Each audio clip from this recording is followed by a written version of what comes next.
Father, we thank you for our local leaders, and we thank you for the opportunity they have to serve our citizens. We thank you for letting us be a part of the community and help us just to be good stewards with the money that we have to expand water and sewer services and to provide safe water and sewer for our customers.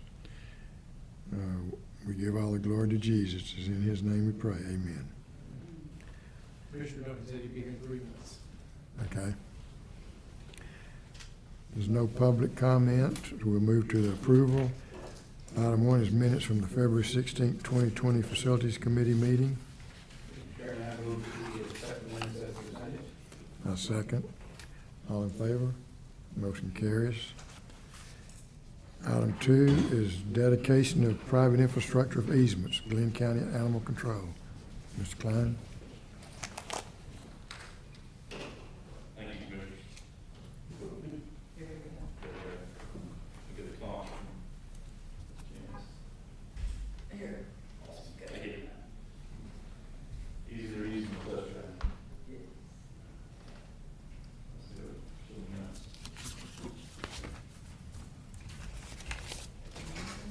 We're good.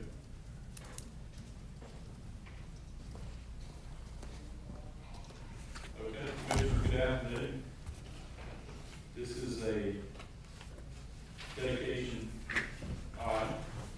This is related to Glynn County's completion of the new animal control facility out of the safety complex on Carl Alexander Way. As part of that project, Glynn County did install a bit of new water line, and that is what this dedication is related to. On page, well, behind the memo, you'll see some exhibits. So there's a location of where the project site was, and the new Glynn County Animal Control Services. Very nice facility. And then right below that is a GIS snapshot of the infrastructure with the location of this dedication highlighted in yellow. And then below that, we should see record drawings that were created by Glynn County, document the new infrastructure put in the ground, and also the easements surrounding the new infrastructure as it's to be dedicated to joint water and sewer to own and maintain from here forward. So in total, it was about 238 linear feet of new water main installed, 8-inch. It's in service. Serves the greater good out there at the safety complex, valued about $21,000. And all the documentation's been submitted to dedicate this to the Joint Water and Sewer Commission to own and maintain. Can I have a motion? Yes, Mr. Chairman, I'll make a motion that the Facilities Committee forward the above described dedication and easement documents to the full commission for approval and acceptance. You have a second? Second. I have a question. Is there not any sewer work that is being dedicated to? Thank you for pointing that out, Mr. Chairman. The sewer was already existing for the most part, and so it was a connection of the facility. Back when Glynn County developed this property years ago, they actually installed sewer infrastructure throughout most of the property. And we have those easements? Yes, correct. We have prescribed easements at this point on the sewer portion of this. So we have prescribed easements. Yes, sir. Shouldn't they be, at this time, since we're getting these, shouldn't we get real easements? Dedicated easements, certainly. We can go through the formality of getting those for the existing sewer, certainly. Charlie, would you recommend that? I'm sorry. We have existing sewer lines that serve this property that we don't know that we have dedicated easements for. Todd just said we have prescribed easements. Right. But we're getting water easements from new construction. Why don't we go ahead and get We should. permanent easements for the sewer portion? Yes, we should. Take a look at the location here. And of course, the easements are not going to show up yet because they don't exist yet. because those sewer lines now, they serve some people upgrade from them, don't they also? Or do they? This would be end of the line, the sewer line is the end of the line. But sometime in the future, some pump station might tie into it or something. Certainly could in the future, certainly could in the future. So Glynn County Animal Control is here, the pre-existing sewer main is here, and then the new water line that was installed as part of their development is this portion in orange. It's still orange because it's not dedicated yet. We could absolutely, pursue a sewer easement. If we did that, you can also see, if we pursued the sewer within the safety complex, of course, when this was first developed, Glynn County also owned and maintained the water and sewer systems. So maybe a chance for us to speak with Glynn County, maybe get the complete, all the infrastructure we would need easement. So also the rest of the water system. The rest of the water system and everything, correct? Yeah. This project drove just the new infrastructure and dedication, but as a greater project or discussion with Glynn County, certainly getting everything within the safety complex appropriately within.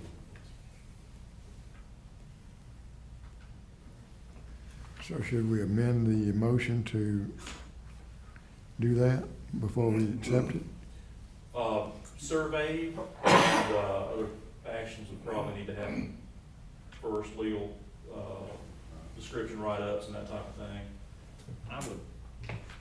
Chairman, I would recommend just going ahead and accepting what we have so far, and we can work on the remainder of it later.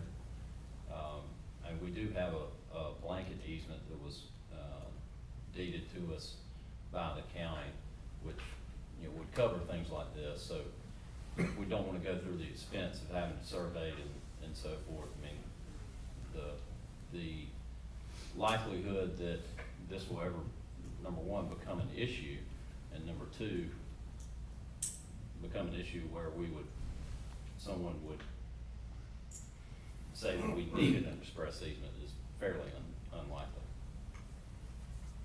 So the survey would be $1,500, probably. Yeah, but we're getting more and more easements. We're finding out that the easements are located and somebody wants to build outside of our easement, but right up to the easement, and all of a sudden, we have an issue with that too. So Yes, sir. we need to make sure that there's be a 20-foot easement for these sewers. I mean, In this case, the county owns all of the land there, right? That's correct, yes. And beyond the actual water,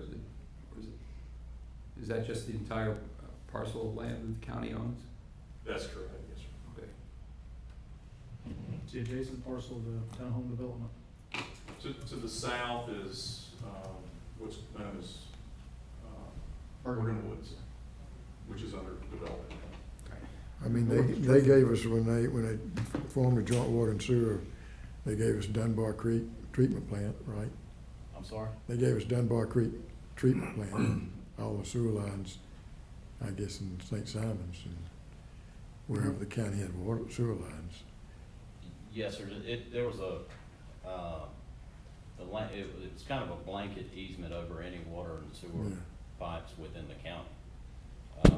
Now, whether that's sufficient to put everyone on notice of where the pipes is arguable, but it's always better to have specific easements, but in this situation with the county being the owner, it's fairly unlikely that something's gonna happen unless they sell some of that land. So would this new water line fall under that same blanket easement? No, sir. It won't, because it was only granted at the time for what was there, was Yes. existing, okay. To reinforce my understanding, we have a blanket easement on everything else that's existing. And in general, based on my utility experience, understanding is we have the right to own and operate and maintain those facilities where they are. And if there is some conflict caused by the owner of the property, then that's got to be resolved by the owner to the benefit of the utility, such that we don't have to incur undue cost to own, operate, and maintain it. Yes, sir. Okay. I'm comfortable with just acquiring the easement for the newest installation, which is the new water line, and then we can pursue a specific easement on the other properties independent of the one that we have before us today. Any other questions? Hearing none, all in favor? Motion carries 3-0.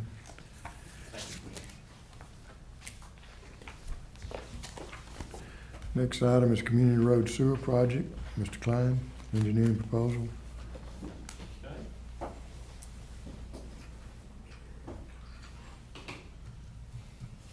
right, Commissioners, thank you. The next item is, scroll through here to our documents.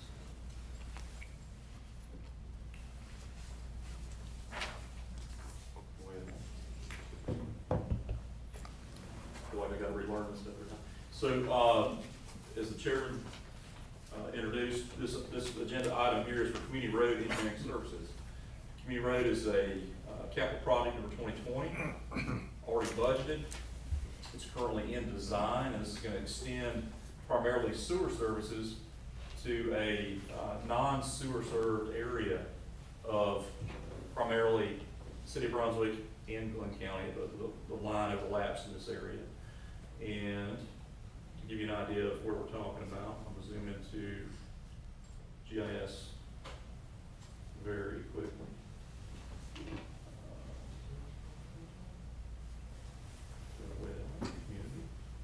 Gonna have to freestyle in here. It's essentially the area between Alabama and Habersham along Community Road and the side streets thereof. Correct. We look at Habersham to the west, Community Road to the east, and then that commercial tract that butts up basically up against even Magnolia Park across the storm drainage. Now, the reason why I bring up Magnolia Park, there's Magnolia Park down here in the lower corner. So the commercial area we're talking about adding sewer service to, you see all these red icons, look like T's. Those represent septic tanks. So this whole area is on septic systems right now, largely commercial. Habersham Road here runs north-south. Community Road runs in this area north-south. Rose Drive, other familiar areas, Key Drive, that type of thing. Magnolia Park, which we just finished a large water line extension project in Magnolia. For back corner, Magnolia Park is pump station 4011. This is the subject of what we're talking about right now. When this project was originally budgeted, the budget was limited to just sewer extensions. It did not include any pump station improvements.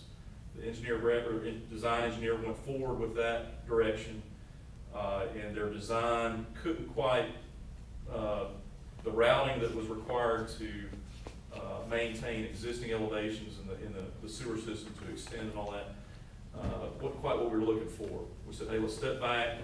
Could you do a better design if we included a pump station in the design? Answer to that is yes. By deepening and improving pump station 4011, that allows us to extend further at proper grades using 8-inch pipe versus using large diameter pipe to achieve a run for the depth. That's what this change order is. We went back to the engineer of records and hey, give us a proposal to revise your design. Majority of the survey was already done with the first attempt. Some additional survey for the pump station site and then down Habersham, some areas on there is required as well. Then also there are additional time. And so the request for the additional funding amount is $111,800. And this would be a professional services change order to the original design contract. Can I have a motion? I'll move that the Brunswick-Glynn Joint Water and Sewer Commission Facilities Committee forward the above described change order number 1 to the full commission for approval. Second. there's some questions we have. First off, in their original design, because it had, the slope was so flat, they had to have, what, 10-inch and 12-inch sewer lines with very little flow in them, which would be a maintenance issue also. That's right. And now tell us what this pump station serves, because I can't really tell from that. It serves Magnolia Park, It does. right? But what else does it serve, and what else can it serve in the future so far as unserved areas? So 4011. Because we need to be getting more benefit from it. We want to make sure it's deep enough to serve what we intend. Turn on the sewer basin later. Yeah. Sewer base. Okay. Make sure some things all here, clear up the, Yeah, come on a little bit. Okay. Hopefully this is, helps visualize. So, Magnolia Park is the greater piece that 4011 serves. It does actually cross Habersham into some of these other areas that are here. I think, school has some property somewhere too, but industrial areas, all the way up to, the tracks here and whatnot on the other side of Whitlock. Basin, this green line right here kind of borders the existing basin. So it does encompass, and especially if we extend the sewer into the Newman Drive area, along community bordered by Habersham, it will actually extend all the way out here too. Does it open up other areas potentially if we bring it to the four trains? You could potentially open up other areas, but you would have to come under the railroad. You have to correct, there's some conflicts like railroad and whatnot, they're certainly doable. So the practical extension of this project would catch the commercial area on either side of community, essentially from Habersham down to, almost down to Altama, basically. So mostly the white area where we see all the septic That is tanks correct. located. Correct, and thank you for pointing out, Commissioner, Key Circle Drive is also included in this project's scope. So, yes, another side of you. The proposed design, everything would flow to Habersham and then come down a trunk line down Habersham and tie into the 4011 pump station. Okay. Isn't a lot of this commercial area, Almost exclusively. very low usage though, right? Not much in the way of water usage, not much in the way of sewer. I mean, they're, you know. There's no large water users in there, no, sir. Right, and no large disposal of sewage in those, warehouses with a bathroom. What benefit is it to run that line? I mean, are we gonna get enough revenue back off of that in any time period to pay for it? There's no short-term payback for a project like this. We've had multiple people in the area that have had failing tanks on these businesses that have wanted to get on our system, and this is just extending service. Of course, most of these customers, or all of these customers, have water. So it would just be adding sewer to their So, portion. is this a practical application then for low-pressure sewage or force mains with grinder pumps so that we're not having to go deep with sewer, that we can put them on force mains? Is this, and I'm asking, I'm not saying I'm convinced of it, I'm asking the question, is this a test project where we could use to see if low pressure or individual systems where it'd be a candidate for it? And would that cost less money to install and cost less for JWSC to run the lines for them to be able to tie in? Didn't they evaluate the low-pressure system before, and it was less expensive? Part of the study that was performed around underserved areas, and a lot of surveys was taken there too. Right, the low-pressure system does drop the cost somewhat, but not substantially in this area, if you include the cost of all the actual grinder stations. Well, the grinder stations would be bore by the individual owners. Right.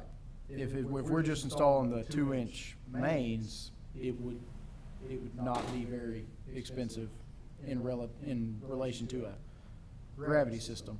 And again, if we looked at this as a possibility, if you put a holding tank on and you're only pumping gray water out of that, then that would has the possibility of costing the individual owners less money as well, right? I mean, I'm asking, I'm not, again, declaring It as a would state. potentially cost less on their initial install cost. It would not impact the cost of their monthly bill. Right, no, I'm talking about their install, and if they're only pumping gray water, then that's a less expensive pump Right. and less to maintain. I'm just throwing it out there as in the realm of possibility thinking. Well, since this pump station not gonna serve I thought it was gonna serve a lot bigger area. Mhm. So if it's not, then maybe what Commissioner Neal's saying is something I might wanna look at. Especially if it's gray water. They got septic tanks do they have some failing septic tanks? There are some failing tanks in there, yes, sir. We've had- But if those tanks were converted to just holding tanks, or drain fields were cut off, holding tanks and for the solids and a distribution tank to capture the gray water and pump it from a D tank, then It could be done, yes, sir. Is there a limitation on the piping distance with the low-pressure system for this area as an option? 2-inch force mains in the right-of-way can serve a lot of customers on pumping systems. They can. Is it going to be all the way to pump station 4011? Probably not. Let's see what the head on is on that. You may have to run the trunk down Haversham and let those force mains discharge in the gravity. I just turned this layer on, so. But that could work into the existing depth of the pump station, couldn't it? The hatch area, purple hatch area is the city, so just so you can see the division between it's actually half in the city, half in the county as well, so. So the engineering funding increase is to deepen the wet well That's correct. and a portion of the main that connects to the wet well to improve the elevations. So the original design was everything's gonna flow to community and come down to a connection point. The new design would be, if we can deepen it, to go to the wet well, would be to bring everything to Haversham, so that technically it's splitting everything to the other side of the slope. and would we have to deepen the wet well if we went to a low gravity system? And the cost to install the gravity sewer versus a low pressure, it's got to be greatly It'd be at less least, it'd be at expensive. least half the depth. Yeah. I'm just throwing out possibilities. My personal concern for pressure systems is, especially on residential houses, is the resident, they don't know what it is and everything, Yeah. to maintain it. But if it's at a commercial entity there, especially an industrial area, they're a lot more capable of maintaining their pump station, their individual pump stations. But I think it's something that, I mean, if the commission wants, we can have. Well, and we've been talking for several years about getting some experience in this, so that outlying subdivisions, future development, you know, we would have some track record as to how well it works, how much of it we want to do. We do have 2 neighborhoods on low pressure systems at least now. We got several that are on those, and even the step system, the septic tank effluent pumping scenario that you're speaking of, opens up, certainly, if there's just a force main that's available, it opens up a lot of options for people coming off of an existing septic system. Some things we're working through right now on how to standardize and specify those, to make sure the tanks are, the drain fields are decommissioned correctly, because we certainly wouldn't want groundwater coming back in, and then they're pumping groundwater, not the water that's coming through the meter. So it's a conversation we've actually really, it's convenient you brought the point up. We're talking about that right now, about step systems and how to kind of increase. It's another toolkit for us, but. All of that area over where Friendly Express is on community, on 341 and Community Road, all of that is pressure system. Yeah. And, you know, we're talking about trying to reach into Sterling in that intersection, They're not too far from sewer there or water. If we could refine get some real life experience in it, it would help us have the confidence if we wanted to expand it that way, I think. But again, Low pressure systems are effective. I've used them in other applications before. They're very effective. But to Commissioner Currency's point, homeowners typically aren't huge fans of them. yeah, Because not only do they not really know what it is, when the pump goes out, then, then they gotta come up with money to replace the pump, and people go with the pocketbook and they put something that's too small back in there that causes problems. yeah, A business would be a much better application. yeah.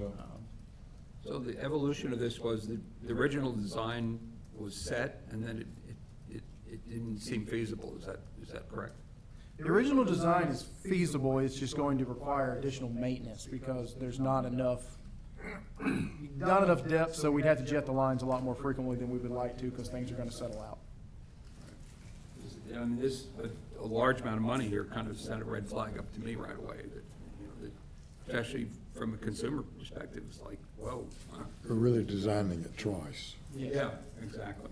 And obviously to put in a low pressure system like this would not be near the cost. In fact, they probably evaluated that alternate. I want to say that back when this area was looked at, I think low pressure was looked at, It was looked at, considered. but I think that what they had considered was low pressure pumping to a regional pump station, if I remember correctly.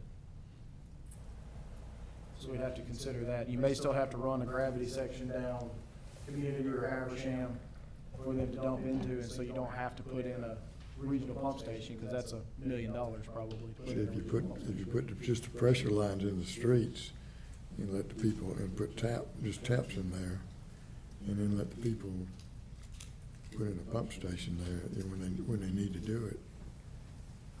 Because like you said, how many of those people are gonna tie on, you think? The other thing I'm thinking of is, maybe this proposal's not ready for prime time. That would be my suggestion, is we defer this till next month, once we. We have a motion in a second, perhaps we either withdraw it or we gotta vote it down. Move it to, back into the dugout. Motion to table the discussion. Well, if you do that, then you gotta have a time certain to recover it. So my thoughts is that we just simply vote it down, and it can come back later with a new life, when we come up with an optimum solution that satisfies our interests there. You make that motion? Yeah. Motion and It's already been done. Motion second. We're just gonna vote now. Okay. All in favor of the motion as presented? All against? Motion fails 3-0. Thank you, Commissioners.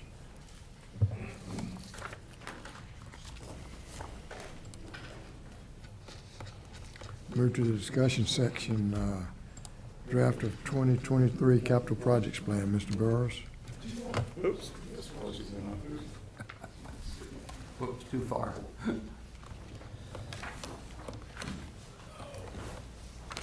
All right, so at the Facilities Committee meeting in an hour and a half, we're gonna present the budget. And it has been our practice for the past couple of years that when we present the budget, we present the proposed capital projects plan at that time as well. Now, the budget is not on there for approval today, and so this is obviously for discussion and not for approval to get feedback. So here's our proposed project list, and if this is approved theoretically at the April meeting, these projects would all become officially funded July 1st with the beginning of the new fiscal year. Okay, so last year when we did this, there were some questions. I had sorted it by project cost, and it was not by priority, and some things got misconstrued on that about what the priorities were.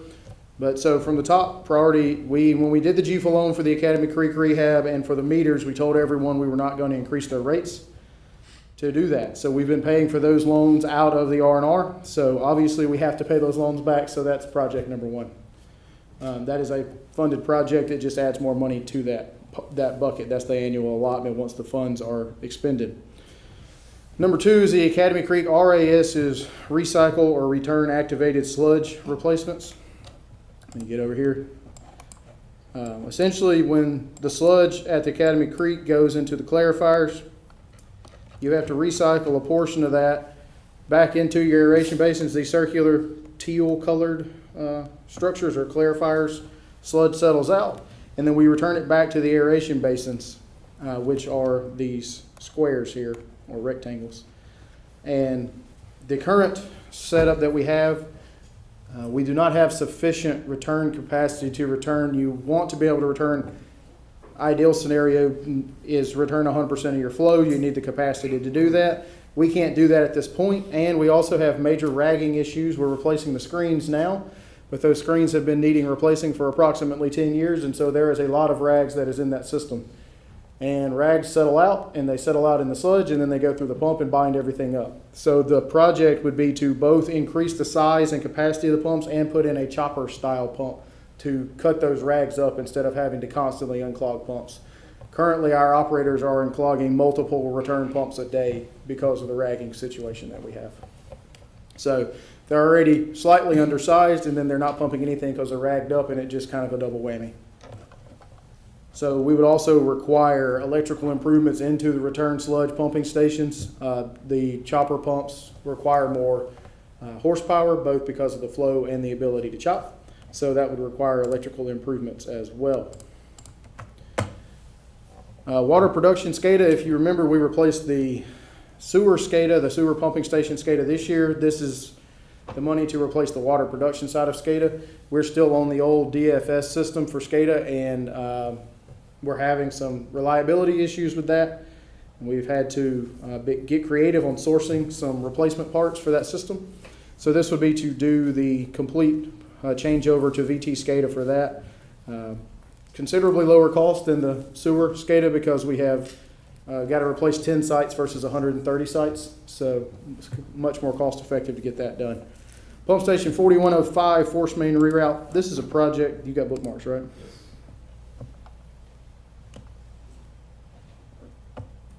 Ah, there it is. Okay, 4105. We have a project right now that has been designed for 4107, which is upstream of 4105. Where's 4107 at? There it is. So 4107 is on the side of Kate Road. It pumps to 4105. This handles all the new flow from the developments going on up the spur and in the Saddlebrook development and Capitol Square, Town Square, whatever we're calling that now, that's going on there. Currently, that force main, this is this green dashed line. If I'll zoom out here, maybe it won't go away on me. That is a very long force main that pumps underneath the interstate and finally discharges down here on Glendale. Well, because of that, that is a very long force main, and to increase the pumping capacity, you have significant horsepower requirements, and you're going to have velocity concerns in the force main. So the proposal and the way it's designed is to reroute the force main and upsize the force main. Reroute and upsize the force main underneath the railroad right there at Old Jessup, and I guess that's Hautala? Yep. And actually dump it in down here on Crispin. That will shorten the force main, reduce the head on the pumps, and allow us to get more flow without having to also replace something in the neighborhood of 8,000 feet of force main. Isn't that force main's already been surveyed and designed? The project is designed, but we did not have sufficient funding to do the force main because when we originally started this, it was going to be done later. But the development has come at a rapid enough pace that we need to go ahead and do it now as part of the original project. Pumps were designed in 4105 to go to 107 and 105 are designed and ready to go to the new force main. So we haven't made the changeover yet because we wouldn't get the benefit out of the new pump station until we do the force main. But the day this project is funded, it could almost immediately put out for bid. Any concern about acquiring encroachment from the railroad? Have you seen any Just issues? time It's issue, it's just a timing issue going through the permitting process. Time and its cost is like about 20 grand. And then, of course, railroad, you have to jack and bore. So that section underneath the railroad is about 600 feet to go under both sets of tracks. So that section of railroad will cost as much as the remainder of the force main entirely.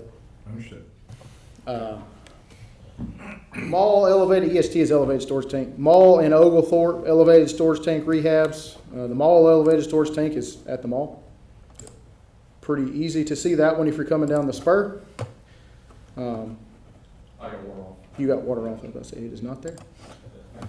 Oh, there it is. So, We're not building it. yeah, no new elevated storage tank right there, but that tank needs some rehab work. So we'll do like we did to the Prince Street tank and the Demery tank. The Prince Street tank and this one will be very similar. It'll be blasted to bare metal, both inside and out, complete recoat, fixing any of the necessary, if there's pitting in the pipes or anything like that that needs to be welded over, we take care of all that.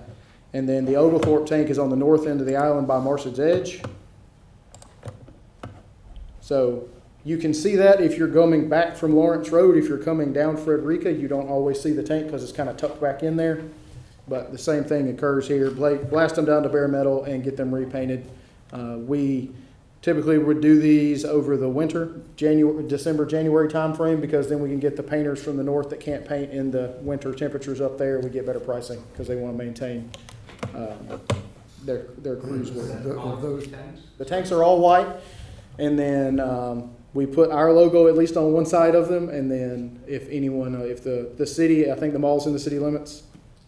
The mall's in the city limits. The city has requested anytime we paint a tank in the city, we also paint their logo on the side.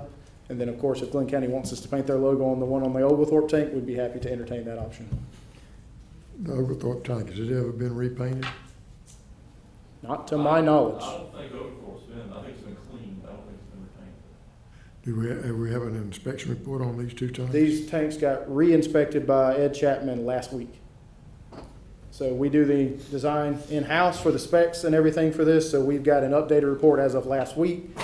Jason will be back next week, and then if we told him to go paint tanks, he'd have specs out in 2 weeks. So. And we have to do a complete replacement inside. Yes, sir. That is a recommendation from Ed. Okay. So. That's good. All right, 2056 pumps and force main improvements. This project is actually replacing an existing unsolicited proposal and comprehensive agreement. The comprehensive agreement was completed with the Sinclair property. That project has been, my understanding, significantly scaled back out there, and this station is hanging on by a thread. So we're going in and doing immediately out of the operations budget some immediate electrical upgrades on the station, but this will be to install new pumps to increase the capacity, and that is just right up here, so I'm not going to use the bookmark. Across from German Village Drive. Yes, sir. Okay. So this is that station right here. Now, you'll see there's actually multiple force mains here because sections of this has already got a parallel force main installed. Thomas Hutton did a design several years ago to install a parallel force main, and so it would be to use those original design plans, update the specifications, and tie together all the sections of parallel force main, so you'll have 2 6-inch force mains pumping out of that station and replacing the pumps. Let's see, the next one, 33 and 34 rehab. Those are also on the north end of the island. So the 33 rehab, that's the one right there by the Glynn County Fire Station. This one will also include odor control improvements. So that station needs some work, electrical and pumps as well. These 56, 33, and 34 are all listed as primary projects in the master plan as well. So that the rehab that station, and then 34 is back there on Rice Mill, up on the north end of the island. So these are just rehabbing the station, not necessarily tremendous capacity improvements, just basically rehabbing new pumps, valves, piping, potential rehab of some of the wet wells as well. Are we doing odor control automatically on the rehab or just in residential areas what could be affected? Residential areas are certainly a concern, but known odor issues are ones we're certainly trying to address given the situation. Well, the 2056, that'd be the one where we want to put odor control, wouldn't it? 56 and 33. Yeah. If you drive up Lawrence Road, sometimes you can get some drafts. Because those are law enforcement. Those are law enforcement mains, yes, sir. Pump station 3114 force main reroute. For those of you that's been on our board for a few years, you may recall we rehabbed this pump station 3 years ago. But the interesting thing about the Southport wastewater plant is there is no influent wet well. Everything is pumped from one of two stations, 3101 or 3114, up into the headworks. Well, currently they use the same force main, and there's 3114 right there on Southport Parkway. It comes down and ties in, well, where's it? I'm gonna get there in a minute. There it goes. So this is the force main coming from 3101. This is the force main coming from 3114. They go into a combined force main, and that pumps to the head of the plant. We're starting to get some deadheading issues. We're maxing out those force mains, and we need to improve capacity. There's increased development on the south end right now. So we talked about at that time when we had the pump station that the next solution would be to essentially break the force main here and come down a drainage easement right back here and loop back into the plant this way. So this would be to basically separate those force mains and reduce the chance of deadheading. It will increase the capacity of the station because you won't have as much head on the line. Will also be an increase in the actual force main diameter as well. But that will open up additional capacity for the development out Southport Parkway and towards Buck Swamp Road and those areas that are seeing increased development. Clearwater, Satilla Sands, I believe is that neighborhood down there. So those areas down there will be seeing increased capacity from this project. Todd, do we know the width of that drainage easement?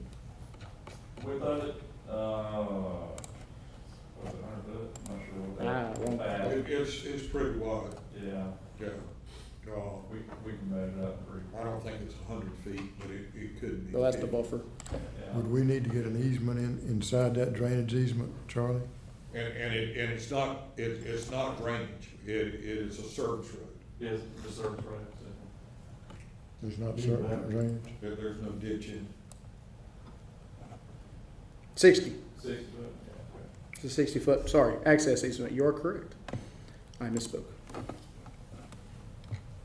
That's even better. That's better. Pieces of $4. Don't have a ditch. We're not putting it in the side of a ditch. That's It a, needs a ditch, but there's not one. Perhaps. perhaps we can work out an arrangement. Okay, the next project, North Mainland Water Pollution Control Facility Land Acquisition and Engineering. We were lucky enough that the county provided us with some ARPA funding, and this is to use 1.65 of the $2 million received to date to purchase property along Highway 99 and begin design on a new wastewater treatment plant on the North Mainland. That area along Highway 99 is experiencing rapid growth right now. There's commercial, residential, and rumors of industrial development in that area, and we want to be prepared for that likelihood of occurrence up there. So we are working with some property owners trying to acquire that property now, and then once we get the property acquired, selecting engineering to move forward with. How close is that? It's, my understanding it's made through half of the house at this point, either the House or the Senate, I don't think both at this point, and then we're just waiting on them to give the final, yes, we're okay with that subdividing, and then we're gonna get it appraised. We got it surveyed, they just gotta give us a official okay. And was there some right of revision clause in that property that we're having a? That had to go to the state. The state of Georgia had reversionary interest in the property that they gave to Morningstar. So that's going to the legislature to be, I guess, foregone. And I think it's went through either the House or the Senate, but not both, right? I'm not sure what the status of it is. Yeah, but it's going through the process now. All right. Ocean Boulevard water improvements. This is a project that's been on the books for 10 years, something in that neighborhood. At least, I think so. This has been designed, but the design will have to be updated because the standards have changed a little bit since this thing was originally designed, and also the survey is going to have to be redone because there's been quite a bit of change on Ocean Boulevard in the last 10 years. But essentially, there's a 6-inch cast iron, which I'll zoom in here if I can. I always go the wrong direction. This blue line here is a 6-inch cast iron force main that is essentially running from Arnold Road, and it comes all the way down to the village. You still see this 6-inch cast iron force main, water line, not force main, my apologies. So this project would be to replace that 6-inch cast iron line with a new PVC line that will connect to the previous village improvements that was done by the Glynn County project. They did some drainage, we did some water line improvements. It will improve water pressure, fire flow, water reliability, everything in that area. It is not going to be a fun installation project, but this is a necessary project, and we expect they'll see drastic improvements to water pressure in the area when this happens. So the 1.7 on this project scope, has the project scope been updated?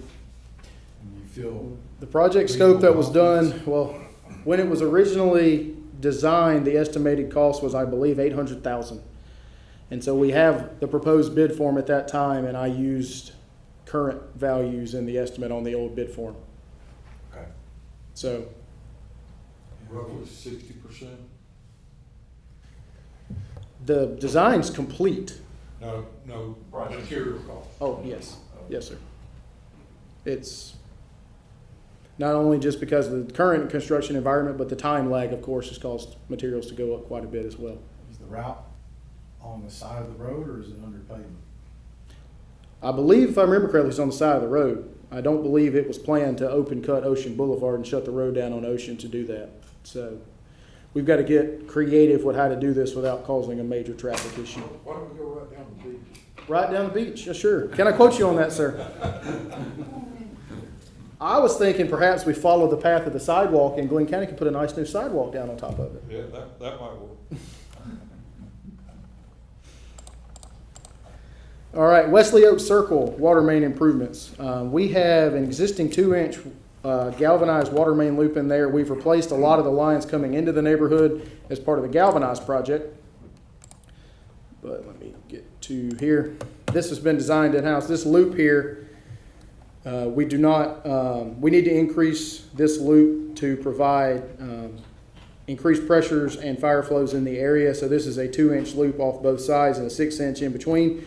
What we would be doing is putting an 8-inch across the center and a 6-inch around both sides, and then reconnecting everybody. So this is a project that Water Distribution has been keen on at least for 4.5 years, and because that's as long as I've known Water Distribution. But they have been wanting to get this knocked out for a while. We have had quite a bit of leaks back in this area. Of course, the old galvanized lines do leak a lot, so this would be to replace all that old infrastructure. We've replaced infrastructure on Postel already as part of the galvanized project. We've replaced other infrastructure in that general area, and so this is just continuing that, but this project would exceed what they have on an annual allotment for galvanized. And the galvanized project is stuff we're self-installing, and this would be something we bid out for construction. Brunswick Villa area sewer extensions, like we were just talking about, we're trying to hit infill development and allow these people to get off of septic tanks that want to get off of septic tanks. So this is the Brunswick Villa well. Well, what you'll notice is right over here, very close to Johnston Street, you've got quite a lot of houses here that there are no sewer lines. So this is another one of those areas of our town that got skipped as they were going along. Houses got built. They're on septic tanks now. These are now substandard lots for septic tanks. So according to the GIS data, we should be able to serve all this with gravity. We should have sufficient depth to serve all this with gravity without having to install pumping stations. And so it would be to bring sewer onto these neighborhood streets on both sides of Johnston and serve essentially the area in between Altama and 6th Street and what is in Johnston and Wiley area there. So several potential customers in there. This is another area we've had a handful of requests already to get onto the system. It's just not been cost effective to run grinder setups from some of these lots back here. So providing them with access to gravity sewer. All these customers are already on the water system, so it's just a sewer extension. Galvanized replacements is our annual allotment to replace galvanized lines in-house. Like we just talked about, we did those lines on Postel right there, some of that area around Wesley Oak Circle. We've gotten a lot of lines replaced in downtown Brunswick. So as we know, with the new lead and copper rules that are coming out, galvanized pipes essentially all going to have to come out of the ground. And so we're trying to get ahead of that as best we can. And then the last one, JWSC facilities and improvements. There's some improvements to this building that need to be completed, painting this building, some HVAC work, some issues with fixing some drainage setups in the back parking lot here. And then also some requested improvements for Academy and Harrington for our warehouse facilities to improve the workflow and security at our warehouses at this time as well. So this was originally included as a capital request, as multiple capital requests in the annual budget that was submitted, and it was sufficient enough that we just decided to put it in the annual project list and get it done that way.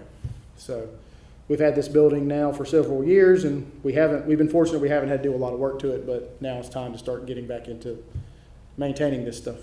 So So it's not really improvements, just capital maintenance. maintenance and rehab, exactly, yes, sir. Improvement sounds better. So, any feedback on these projects? If not, of course, this would be approved theoretically in April with the FY23 budget. The one thing I will bring up, we do theoretically approve the budget and these projects in April. If at all possible, I would like to request, if we approve this in April, that the Academy Creek RAS replacement project be funded the day after the project so we can get that moving. I think it's a good project list. It's on track. It follows our 20-year plan and our overall view for system expansion. So I certainly endorse the priorities that you have listed.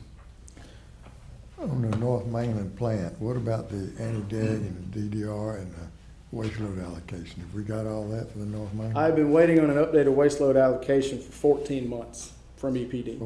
For how long? 14 months At this location? at this location. No, sorry, that is not at this location. That is to update at the existing location that we have a waste load allocation. I asked for the update on it, and I have not received it yet. And I ask them literally every other month, and I get the response of, we'll get to it when we get to it. Can you just ask them for a new one at this location? That might be quicker. I could try. I mean, we're just moving from one location to the other. It is included in the TMDL for Brunswick Harbor, so it should not be a problem because we've already got an existing waste load allocation. But EPD, like a lot of people, are very short-staffed right now, and they're doing their best. They're really trying, but they are overwhelmed with the amount of work they've got per the amount of people they've got on staff right now. I was at a conference in Callaway Gardens, and that was a recurring thing for other utilities, asking EPD when things were going to get done, and EPD asked for leniency because they're just struggling right now. They're still working from home. I think they went back March 1st, but they were working from home, I believe, through the end of February. And you know how it unfortunately goes. EPD has lost some staff. Utilities had some people took jobs elsewhere, so the utilities hired the people from EPD, and it just sort of, it's this never-ending churn where somebody hires them away and then the utility complains because EPD can't get anything to them. So, but I will say down here at the bottom, typo, my apologies here on this year, but $15 million worth of projects from our R&R, the ARPA funding, and our capital improvement fees. If we're able to successfully maintain this list as we're doing, $15 million a year in capital projects is astounding for a utility our size to be able to maintain this, and it shows the rapid improvement we've been making, and kudos to Todd and his staff for keeping all these things moving. Because he has to answer a lot of questions when I walk down the hall about them all the time. So, Wonder if the county could steal Todd. Put y'all in mind. not without some fisticuffs. Just kidding. My staff would have to come with me. There'd be a bare building in here. Well, that's a good plan, Andrew. Let's move to the water pollution control plant flows report. All right, so since I'm already here, we'll do it from here. Academy Creek, you will notice that some of the effluent limits are not limits. Limits is a poor choice of words. Some of the effluent concentrations are higher than they have been in the past. That is 100% cause of 1 week of the plant when we made 5 tie-ins in about 4 days. So the plant went through a rough week. We did meet permit for the week, but it was by the skin of our teeth. And we ripped the Band-Aid off and get it done in 1 week approach rather than spread it out. Now, with that being said, everything's interconnected and things are going back in the right direction. But yes, that 1 week was a little worrisome. But 5.6 million gallons a day leaving that facility at Academy Creek, only using 41% of the capacity. You'll notice over here at the rainfall totals, it until this week and last week has been extremely dry in our area. So you do see a reduction in flows and a corresponding increase in the influent concentrations at the facility. But the facility did maintain permit for the month. Again, the 1 week kind of threw us a little off track, so our percent removal efficiencies for BOD and TSS are a little lower than they normally would be. But next month they'll be a lot higher because the filters are online now. So we'll see that increase in removal efficiency as we have the tertiary filtration involved. So on our graph, you can see last February was very wet. This February was very dry. So you can kind of see last February, almost 8 million gallons. This February, 5.6 million gallons. The rainfall total made up about 1.3 million gallons a day difference. We are working on reducing the INI, but it does still have an impact. Dunbar Creek down to 2.8 million gallons a day on the effluent flow there. It has again been dry, but only using 70% of the capacity. I have asked them to please examine whether there's something that is lodged in the effluent line that is causing the effluent reading to be a little higher than the influent reading, because there should be some discrepancy, but for the past several months we've been 500,000 gallons a day or so difference in effluent versus influent, and so want to make sure that number is accurate. With that being said, plant handled the lower flow, of course, very well. 98% removal of BOD, 99% TSS removal at that facility. We are, of course, under design on the design build project for that location for some improvements that need to be handled at that facility. Down here on Southport, down just shy of 400,000 gallons a day at that facility. 26% of the capacity has been utilized for the month. The facility's handling it very well. We have really strong removal of ammonia at that facility. You see the 35 parts coming in and less than 1 part going out. It's very strong removal of ammonia at that facility. That process does very well down there. And then, of course, sufficient removal of 96 and 97% of BOD and TSS. Did see numbers perk up a little bit over the weekend, first part of this week, due to the rainfall from last week, but that is unfortunately a part of the business. So, any questions on the plant flow reports?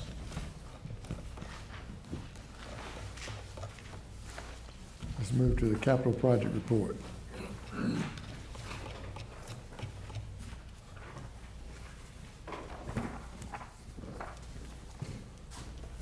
Right.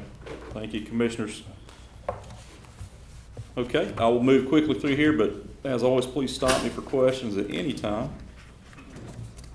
Project 702, that's our large project on the north end, 2 large pump stations.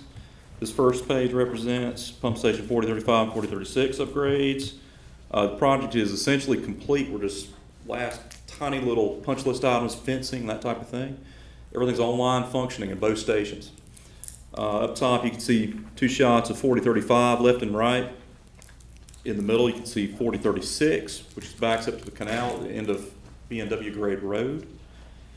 And then there's Mr. Young at 4035, Superintendent SP&M operating and giving the odor control tower a whirl there.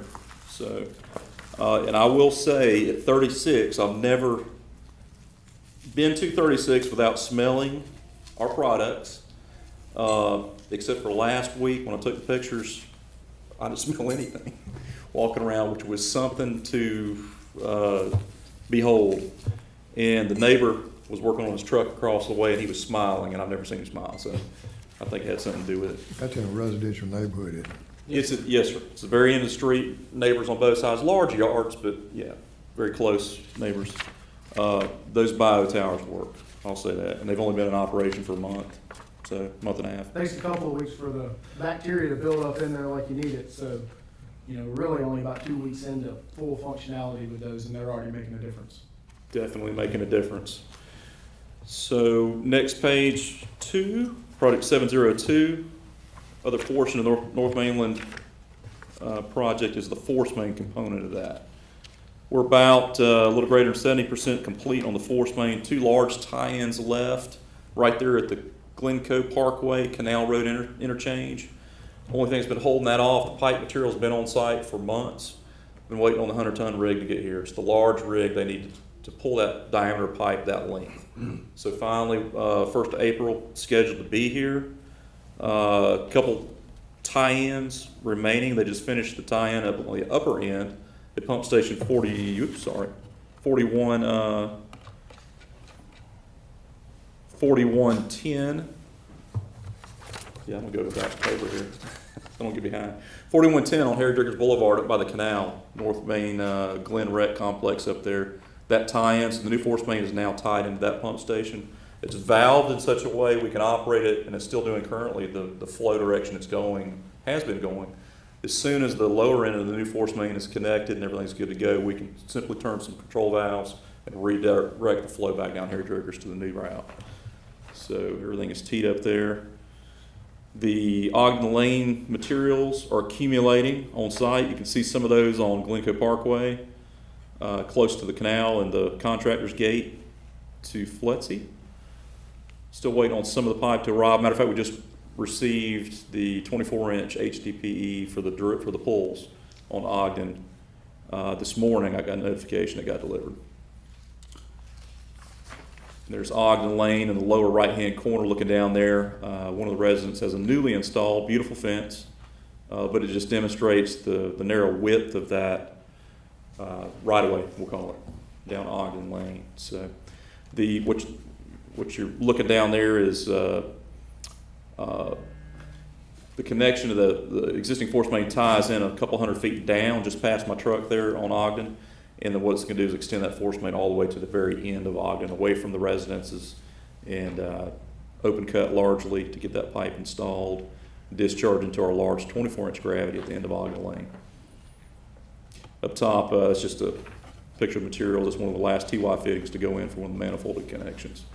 And then the top left is the poly pipe waiting for that large pull. They've got the length already right on the edge of pavement there. It's already fused together, ready to go. Just need that machine here. Page 3, Glencoe 12-inch water main.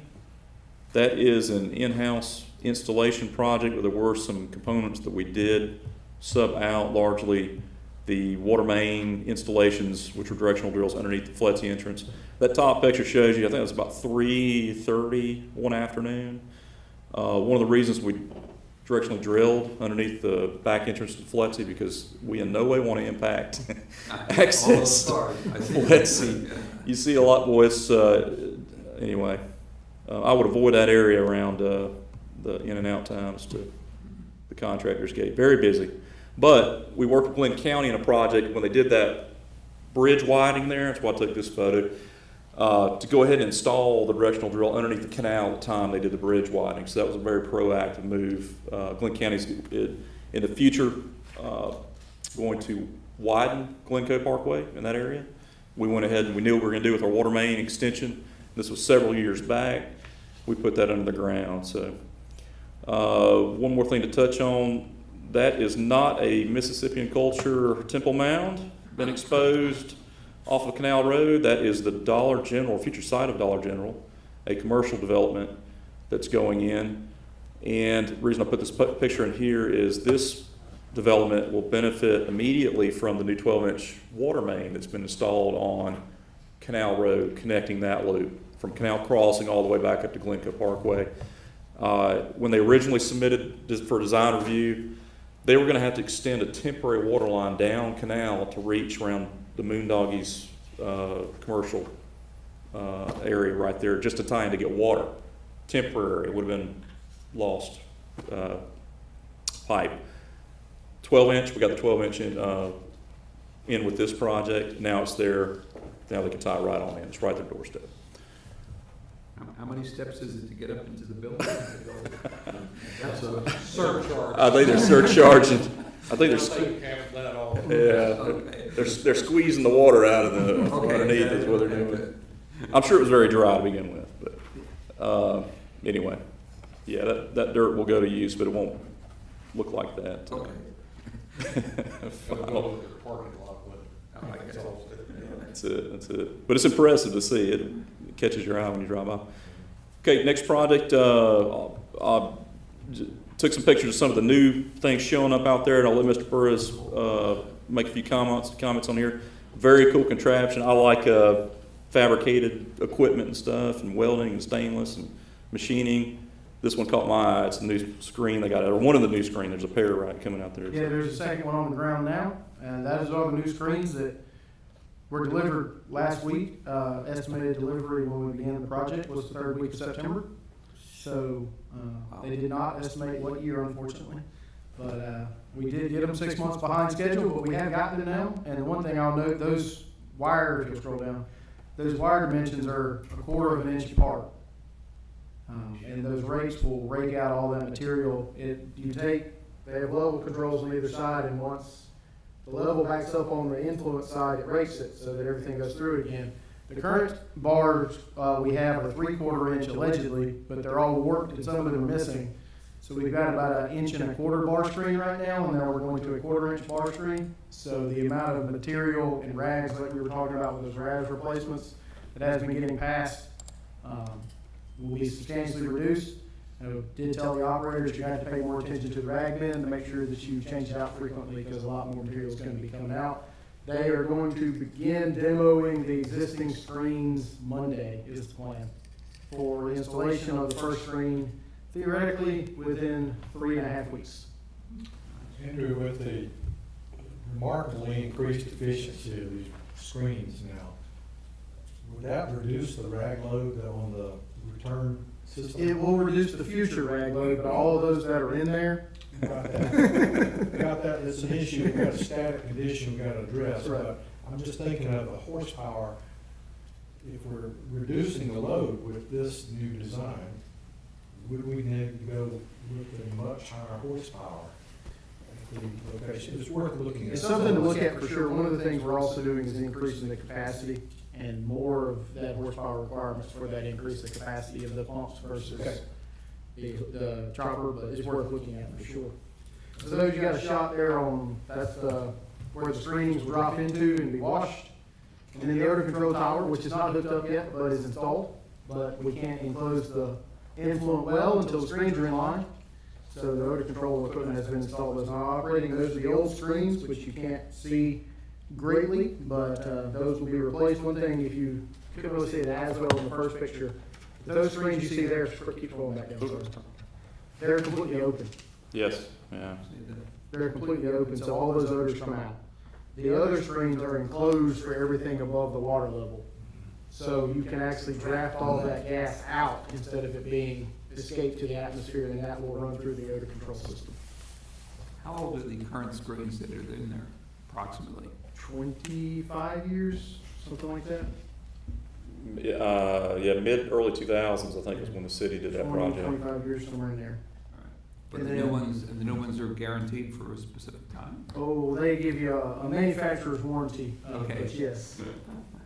They are made of stainless, so they should Sure. hold up for quite some time. It's a 90-day warranty or time of install. 1 year from time of install is what they warranty says. Mr. Burrows, I point one thing out that I know, so these are chain driven right on either side, sprocket, substantial chain and drive, compared to basically an Acme thread that runs down the length of the hole, or the depth, I If guess. you go out there and look at those threads right now, as that basket is pulling up that material, that long shaft just sits there and sways back and forth. It is highly inefficient. But for the length of that shaft, it's not rigid, so it just sits there and bounces back and forth. Gotta be under tremendous stress. It is Man. under tremendous stress. So I would guess it's got a lot of fatigue. It has Yes. a lot of fatigue, and our maintenance staff has a lot of fatigue of dealing with them. Yeah. Then we have the picture of the filter structure that is now online. If you'll scroll down to the next picture there. The one on the right is actually functioning. The one on the left is not, but at this time, each side will pass up to 14 million gallons a day. So we don't need both filters online at any point. We will likely run both of them, particularly during the 1-year warranty period, to make sure that everything is, operating as effective. And then, as Todd just pointed out with the cursor, you see some scum collecting there. You see that concrete at the bottom. This is not their typical install, but because we have issues with scum that has left our facility at times, the level of that concrete weir will keep the scum from getting out. And then if it gets too bad, there's an overflow trough it drops into, and that pulls the scum out. But we go in there now with pool skimmers and essentially skim that off the top, throw it into a bucket, and then dump it in with the solids. So it keeps the scum from getting out. The TSS leaving the facility the day before the screens were put on was 11. The TSS the day after the screens were put, the filters were put on was 4. So it is making a tremendous impact on the water quality leaving that facility. Blue shag carpet's doing its job, man, Yeah, and then down there, that bottom picture, they're installing the new, I guess that was part of the actual feed well installation that went in and replaced the feed wells coming into the clarifiers to better distribute the solids throughout the clarifiers. And then Todd took some photos of some flowers that we have blooming. He did not take photos of the tomatoes that are growing in the old pre-aeration basin, but there's some nice plump tomatoes down there right now. yeah. You selling those at the farmer's market? Yeah, there are 2 things that grow and survive a wastewater treatment process. One of them is legal, one of them is not. And tomatoes are a common occurrence at a wastewater facility. And we do have people that will take them home and eat them. They're organic too, aren't they? Yes, they are. No pesticides. All right, good deal. Thank you, Mr. Burris. Moving along, pump station, or project 2001. This is the 4105 basin expansion force main reroute that was discussed earlier with the 22-23 capital project plan. And this is, the project as far as lining has been on standby since our last meeting, largely waiting on the pump station 4036 contractor to finish completely. Our contractor doing the lining work needs them to be off the site completely because their lining is actually going to come and enter the site. They didn't want to have a conflict with them. This is just a picture looking down the exit or the easement that we have along behind Rich CPAC, between Rich CPAC's property and the railroad that runs along parallel to the canal, the historic Alton Mile Canal. And this is just one of the reasons why we're doing these types of jobs. This is actually not the pipe that's failed, but the entrance to the manhole that's failed conveniently while we've been doing the project, not by any action of the contractor or anything, it just developed. So this is a sinkhole that happens. When we see these happen, you never like to see that. But the first picture was on February 8th.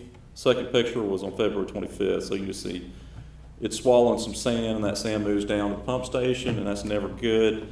Bionomics is going to come in, who is the same contractor doing the lining work. They gave Systems Pumping a price to do this. That is usually the unit price. We had that. That's right. Yeah, going to use that, and they're going to fix the issue. But that's why we do these lining projects. This just turned into an extra manhole rehab. What size is that gravity line? That one is, I want to say it's a 24 or 30. Yeah, coming in. It changes to 30 somewhere in there, but it's a 24 in Yeah. the general area as well. It's, take a second here, we can take a peek at it.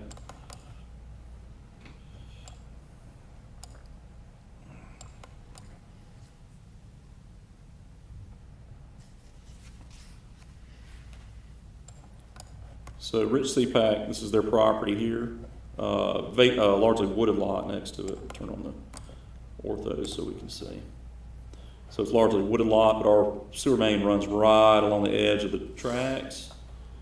And that manhole that we were looking at, there's 24-inch VCP, vitrified clay pipe. That manhole that we're looking at is in this neighborhood here. So that's on the 30. Yeah, down right, correct, thank you. Yeah, this is after the 24 from Ogden comes in. Since we're here, take advantage of the screenshot. This is Ogden Lane here. So back out to Old Jessup. Old Jessup, Ogden Lane. The picture with the fence, a nice pretty new fence right there on the corner, was up this area. Looking down here. And all these pipes now, what's remaining in this project, the lining project, is the lining of these clay Lining pipes. of the 224s at the end, not the Yep. 8. We're not lining the 8. Yep, the 224's down here, and then we've got the remainder of these down here. So once the contractor's offsite of 4036, Bionomics will move back in and complete this job. So a little bit of coordination with the railroad, possibly on permitting to bypass, trying to get creative. and see if they can't just truck the bypass flow to eliminate having to get a. The one advantage we have is there are 2 pump stations that pump into that line, but we have rerouted those back towards 4110. So we've taken the 2 pump flows, so it's just local gravity flows coming into them. So it should be a much easier bypassing setup. Okay, next project, Sea Palms, just threw some before and after, initially some pictures of the industry terminology here, official terminology, gushers and leakers, and I think there's some. That top left photo is, that, I don't know. Sprayer. That's not a gusher. Gusher's the highest classification we got. Yeah. That is groundwater. That is not being pumped into there. Yeah, that's That is the groundwater. groundwater that was spraying into that line. Yeah. You can come up with some creative names for the different types of. It's a good camera wash. Is Good camera wash, Is this that's straight right. pipe? No, sir, this is ductile. Correct. This is ductile that has lived its useful life. And then here's some good shots here of after the cleaning. You can see Force main tie into it? No, sir, that's all gravity the whole way. deep gravity. It's in this neighborhood of Sea Palms West. It's some, depending on the very back, it's pretty shallow, but along these lines is anywhere from 17 to 21 feet deep. Coming into the station right there across from Biddy's Red Barn. Now, this project is finished. I got the final invoice while we were sitting in the meeting. I haven't signed off on it yet, obviously. But there's one section that we've had plated. There was a sinkhole that developed in the curve on Sea Palms West Drive, right there near the intersection of Sea Palms West and General Oakwood. There's a 300-foot section underneath there that I believe we have a shot of the post lining on the upper right there. Now, obviously, that line is no longer perfectly circular. It's a little egg-shaped. The contractor originally was hesitant about lining it. Our crews went out and cleaned it so they could get a camera all the way through it. We got quotes to pipe burst that section for $300,000 for 300 feet. And that $300,000 did not include having to put in temporary access across the golf course so people could access their homes. We lined that pipe for less than $30,000. When do we think that line was put in? That line was put in the mid-'80s, I believe. I think it was earlier, Earlier. mid-70s. Yeah, I was gonna say 72 or something. Yeah. So, now, if you'll click off, there's an Excel spreadsheet I saved.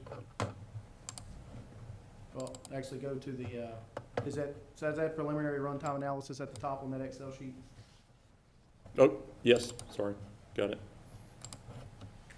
Pull it up. So, to show what we can do with lining pipes without digging it, this is with the new SCADA system, by the way, some of the ease of access of data we have now with run times. When they started this right before Thanksgiving, when the new SCADA system went in at that station, we were getting 16 hours a day worth of runtime on that station. Those last 3 weeks are around 9 hours, 9.5 hours a day. And the difference in that is groundwater. 600,000 gallons. 600,000 gallons a day. Obviously, it was rainy some parts of November and December, Sure. but the 2 worst lines in there, the one that had that gusher that we showed in the section that did have the sinkhole that we've got to repair the road for, those were lined the week of 2/27 to 3/5, which is the line 18 on that sheet.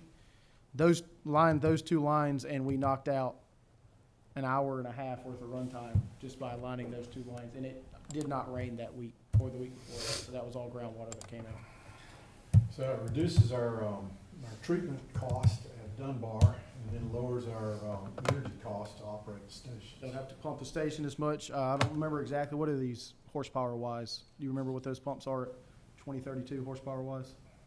32s, 40s or something, yeah, they're, 40, 50 horsepower pumps. So if you're running 40 horsepower pumps, Oops. 7 hours less a day, that adds up over a year. Did we go back to the McKim and Creed study, smoke testing study to see if they had, These lines So did not defects show in up on that because they were so deep when they were bubbling, it wouldn't come out of the water table. The smoke wouldn't come out where the cracks were at. So this didn't actually show up as a, I mean, obviously the station showed up because of run times, but didn't show up as a smoke testing issue. We just knew these were problem lines. So very proud of staff's efforts to get that line open where we could line it, and it saved the customer base about $300,000 by what they did. So, That's not going to the plan anymore, is it? and that's not going to the plant anymore either, so. Okay. That's the proof in the pudding, they say, huh? All right. Okay, last shot, that's just the camera. That's typically what you see when you're doing the post-cleaning videos. Okay, That's about $1,000 a year less in power in that one station. Not only that, but you got the downstream pumps as well. Yeah, It all adds up. just that one's right at $1,000 a year.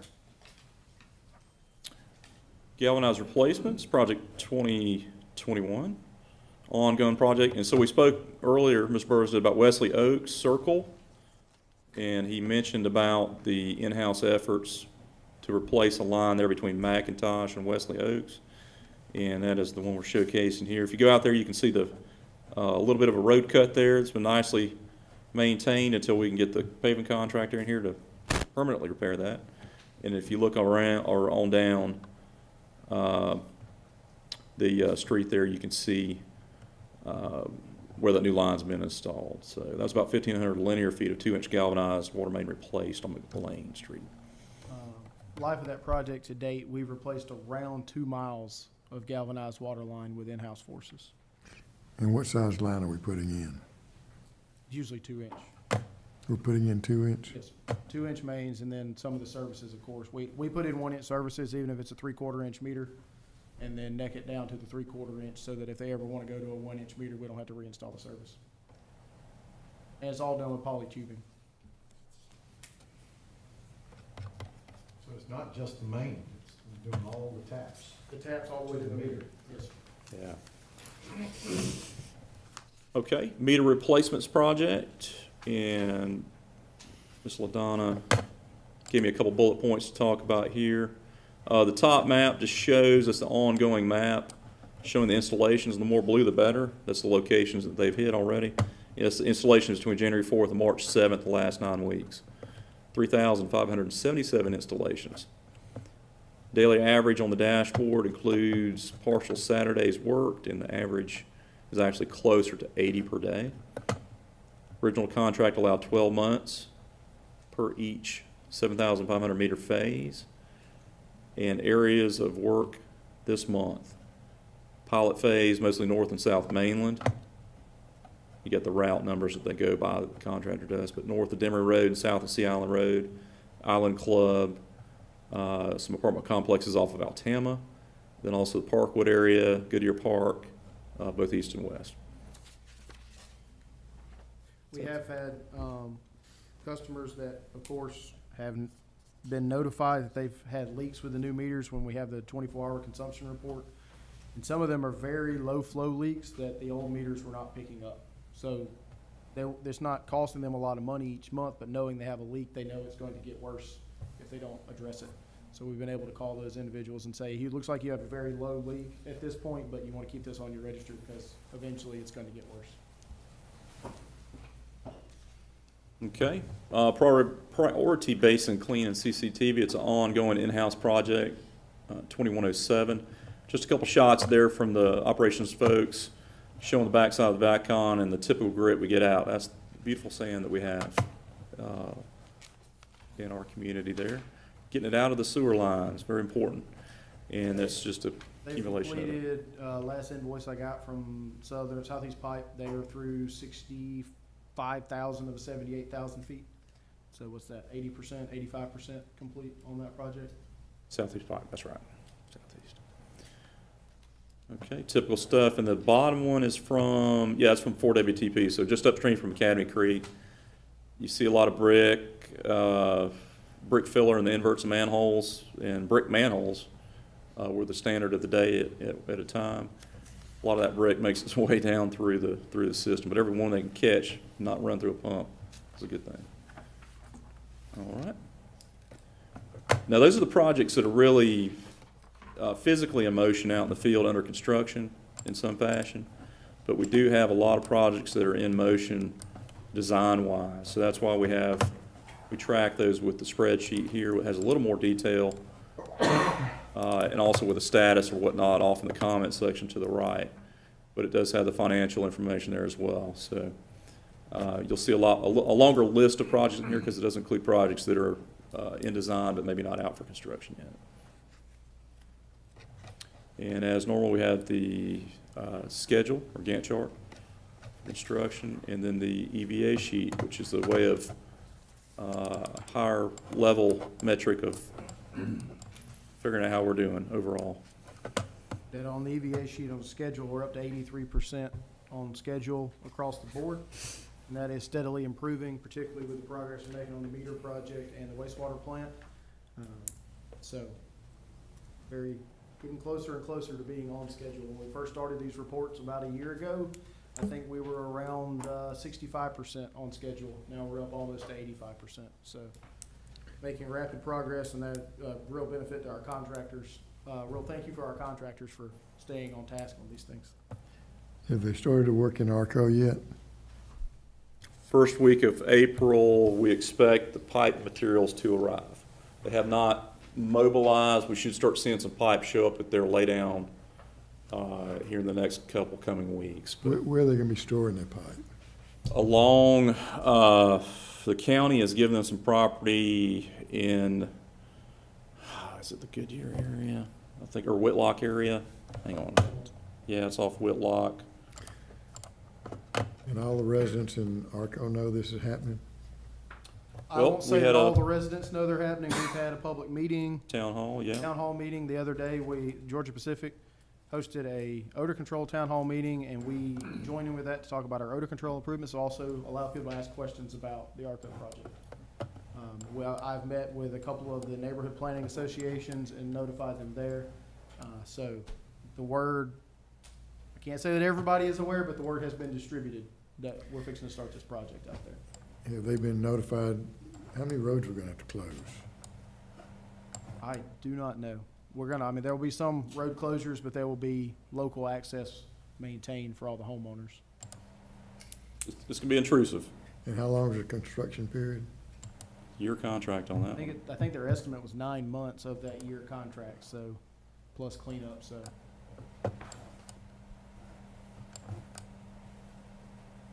They're gonna lay down along the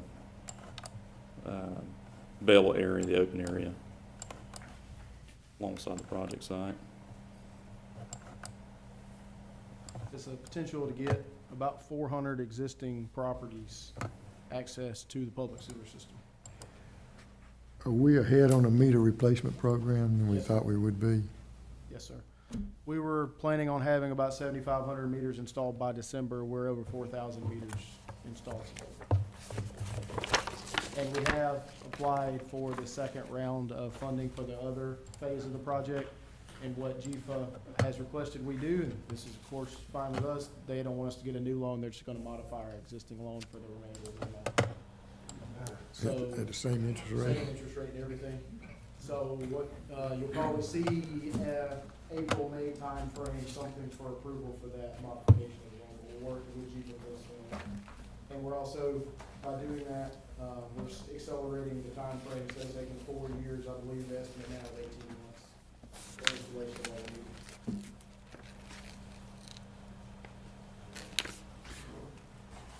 Thank you. Andrew, can you tell us what projects got funded with the funds from the state? We had one project funded with funds from the state. We applied for 8 different projects. We were fortunate to receive funding for one. We received a grant for $1.9 million for installation of UV disinfection equipment at Academy Creek, which will get us off of chlorine and the whims of the chlorine market, and also the dechlorination chemicals as well. So it'll improve our reliability and also our issues with some supply chain with chlorine at times. And it's also a safety issue to store chlorine on site. So, Is that the total cost for the UV, including engineering and everything? and that does not include, the engineering's not included in there. That is a total cost for the purchase of the equipment, installation, and the electrical improvements necessary. UV equipment is power-based, so we have to run some feeders and stuff over to that. But the design that we did allowed, on the original plant, allowed that all to be taken into account. So we're not gonna have to redo any of the electrical we did as part of the plant upgrades. We're just gonna drop legs over there and get that taken care of.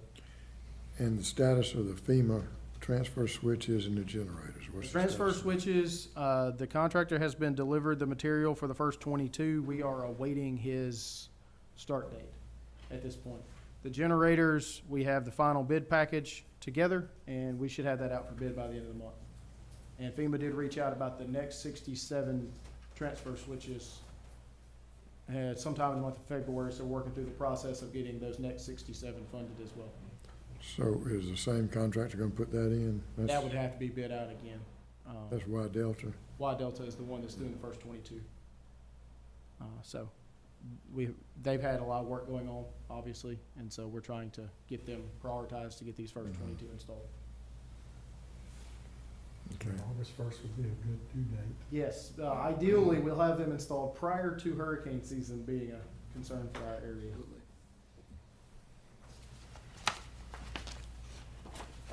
Any other comments? We do have need for an executive session to discuss property issues. So we need to modify the agenda, right?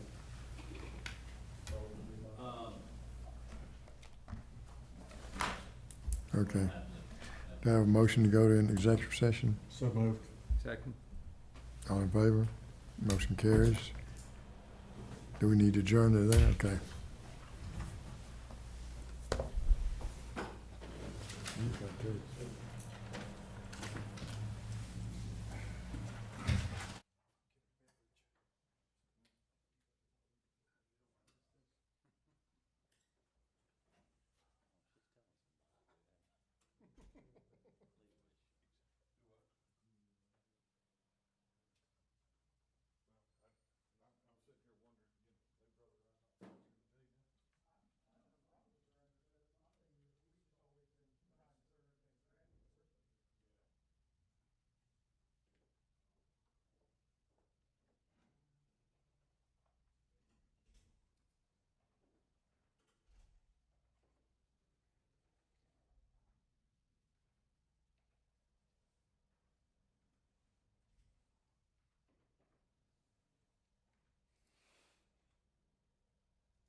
carries.